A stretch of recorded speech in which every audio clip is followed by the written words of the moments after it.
I find as we've been doing all these parables and hearing all these parables these past several weeks, television often gives us many different new parables, as does all of fiction. And one of my recent favorites for these type of parables is a show called Ted Lasso. It stars Jason Sudeikis, and it's the story of this coach, Ted Lasso, who starts off as an American football coach, and through a very strange set of events, finds himself instead coaching a British football league. Now, one of the main subplots in this show involves Ted Lasso's boss, the owner of the club, Rebecca, who is having to deal with her ex-husband, Rupert. In particular, he's trying to weasel his way back in to the owner's box for the club. This eventually leads Ted to have a bet with Rupert over darts. And the wager is that if Rupert wins, he gets to pick the starting lineup for the next game. But if Ted wins, then Rupert has to stay away from the stadium. Rupert eventually gets the lead in this game, and it's the final round of throwing. And Ted asks what he needs to win, and he's told 2 triple 20s and a bullseye. Rupert remains smug and just simply says good luck to Ted, who then begins to give this wonderful speech. And he says, "Guys have underestimated me my entire life. For years I never understood why. It used to really bother me." Then he talks about driving his son home from school one day, and he sees a mural of a Walt Whitman quote that says, "Be curious, not judgmental." So as he says this, Ted throws the first of the triple 20s he needs and continues. "All of a sudden it hits me. All them fellows that used to belittle me, not a single one of them were curious.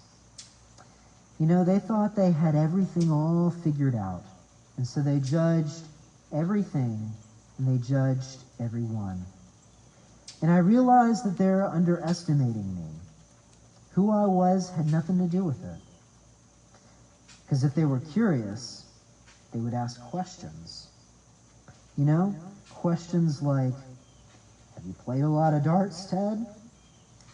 Ted then throws the second triple 20 and concludes, which I would have answered, "Yes, sir.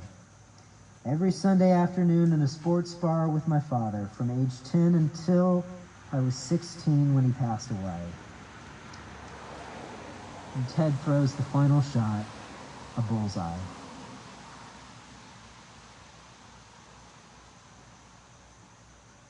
Now, just as Ted tells us, it's very easy for us to judge. We take our reading from Exodus this morning as well as the explanation of it we got a little bit earlier in the Psalms.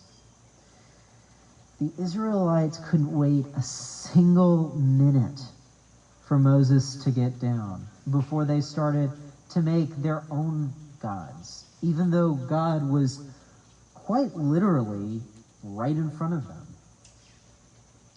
And it's easy for us to look at instances like this and say, how stupid can these people be? They are, by the way. But if we really look at ourselves, if we really start to question and examine our own selves, we will find that we are very much the same as those Israelites. We often make our own gods and fail to follow the God that is before us. And unless we're curious, unless we ask those questions of ourselves, we will fail to realize that we are on the same path many times that the Israelites were on. That's one of the points in the parable that Jesus tells us this morning. As we heard last week, these parables Jesus has been telling are going against the leaders.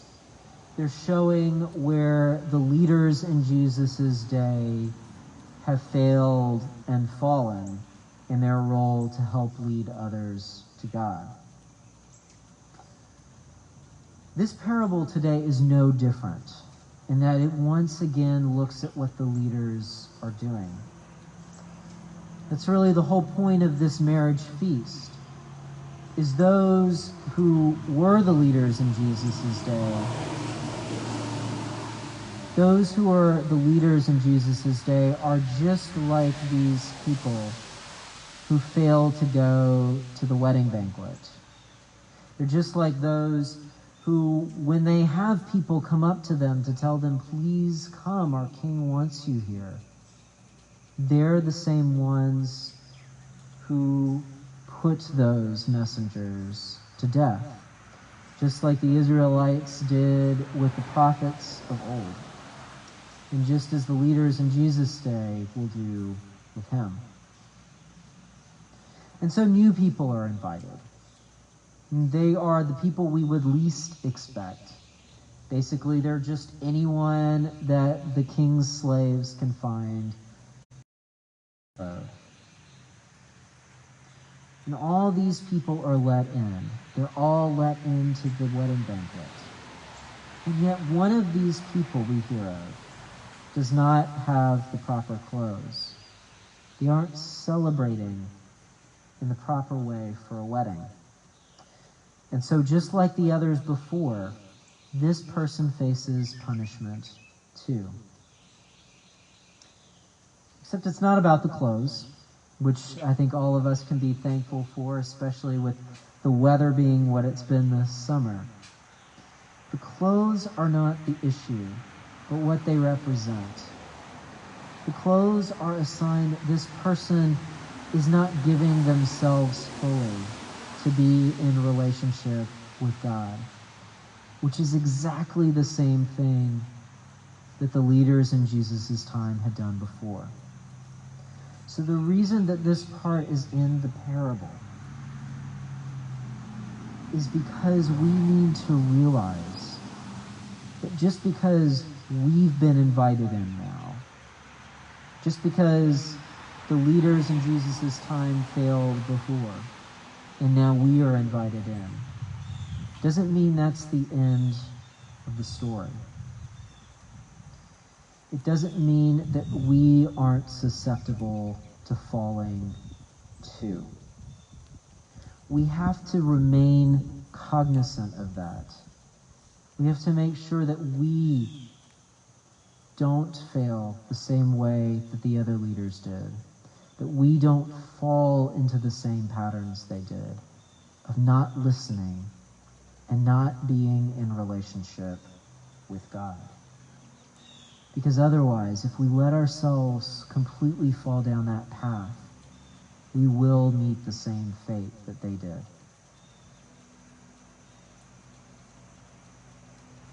Basically, we shouldn't be judgmental. We shouldn't think that we are better than those who have come before us, or even better than those who will come after us, because we're not. We are not any better than those who have come before or those who will come after. The same mistakes the Israelites made, these are the same mistakes that we make all the time. Just be honest with yourselves, and you'll see that. You'll see that many times we too fail to listen or to try to even be close to God. We are no more deserving of God's love than those who have come before and those who will come after. And just like those people, we are in dire need of God's grace. So instead, We should try to be a little bit more like Ted Lasso. We should be curious. We should ask questions. We shouldn't see ourselves as better than others, because we are truly not. If we ask the questions, though, we can see where it is that we have fallen short. We can take the time to turn around, to repent even. If we are curious and ask questions, then we will learn the lessons of those before us, even the Israelites, and we will be able to catch ourselves before we fall.